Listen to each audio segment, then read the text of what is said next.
Bismillahirrahmanirrahim. Assalamu alaikum, dear student. I welcome you all in the Control System Engineering lab. Today, in this lab, we will study the speed versus input voltage characteristics of the armature control DC motor in open loop. So this is how we are having the input voltage here. This is the circuit diagram you can see here, where the input voltage will be supplied to this potentiometer, where this is the attenuator unit or the potentiometer unit, where 15 volts will variable 15 volts will be applied here in this part, and this input 15 volt variable voltage will be supplied to the base of the NPN transistor. And here this is the transistor, and this transistor act as a switch as well as an amplifier.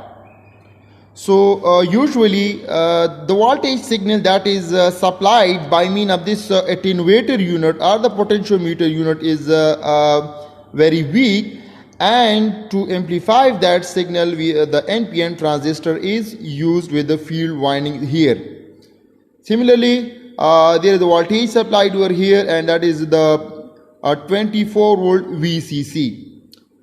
The DC motor is an integral part of this whole setup. This is the DC motor here, and to the shaft of this DC motor we are having tacho generator that is connected.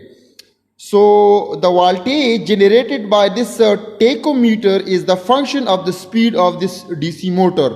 Greater will be if the speed is greater, the voltage generated by this tacho generator will be greater, and vice versa. So this is how it looks like. We are having the attenuator unit AU150, the servo amplifier. This is the servo amplifier unit, this whole set of the servo amplifier unit. And we are having the power supply PS150 and the motor tacho unit. This is the motor tacho unit. Similarly, we are having a digital multimeter as well.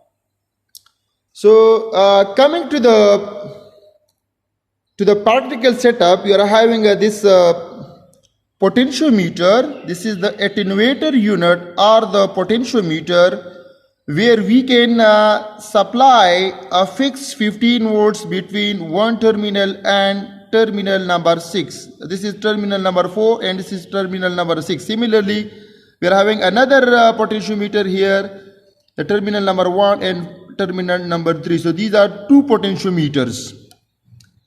And fixed 15 volts will apply between these two terminals, where this is the variable terminal, and here we can take the variable 15 volts here from this terminal. And by just changing the input voltage by this potentiometer, we are having 15 volt variable voltage, and this 15 volt variable voltage is supplied to the servo amplifier unit. You can see here the signal that is supplied from this attenuator unit is normally reduced in strength. To amplify that signal, we are having a pair of NPN transistor here, and this servo amplifier unit is used to amplify that signal as well as to and these NPN transistors are also used for the switching purposes. Now we are having the power supply unit, and this power supply unit consists of the plus 15 volts, the common, and minus 15 volts.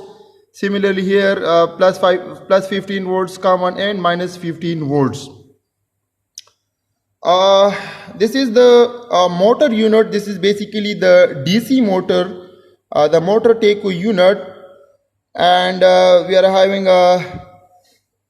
the shaft. To the shaft of this DC motor there is a tacho generator, and the voltage will be generated as a function of the speed of this DC motor. So what will we do? We will supply input voltage to this attenuator unit, and that will be the variable 15 volts, and that will be supplied to the servo amplifier unit. The strength of the signal will be increased, and that 15 volts will be further supplied to the motor tacho to the DC motor, and what will be, we will increase voltage from here, and the speed of this DC motor will keep on increasing, and there will be direct relationship between the input voltage and the speed of this DC motor. Okay, this is a very small motor, and due to the frictions and due to the brushes, when we will supply a small voltage, and the motor will not respond, so that will be a dead band. So there will be a similar, it will be we will supply voltage here, and the motor will not respond for a moment, for a particular value of the voltage, and that will be due to the resistance or the inertia of the DC motor, or due to the brushes, a pair of brushes we are colliding against the DC motor. So that's why we will have a small dead band of the DC motor. So here we are having the whole setup here, where this is the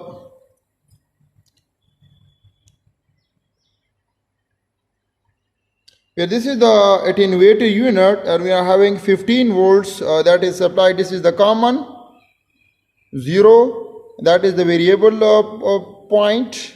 Variable voltage will be obtained from here, and this is the plus 15 volts.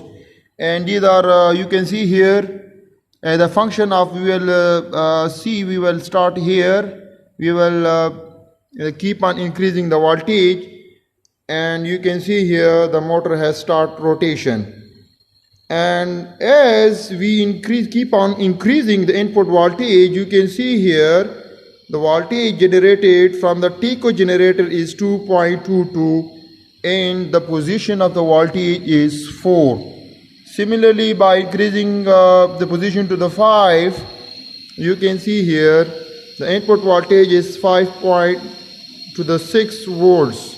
Similarly, if I increase further to the 6, you can see here the position is 6, and you can see this is the voltage generated. So this is basically the speed, and this is the speed in terms of voltage. So this is the motor unit, and the motor unit we are having a tacho generator, and the voltage generated by this tacho generator is the function of the speed of this DC motor.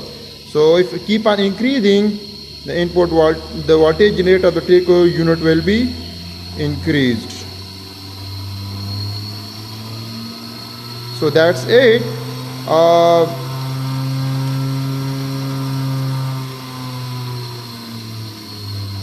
I'm just decreasing, and you can see here there is a direct relationship between the input voltage and the speed of the DC motor.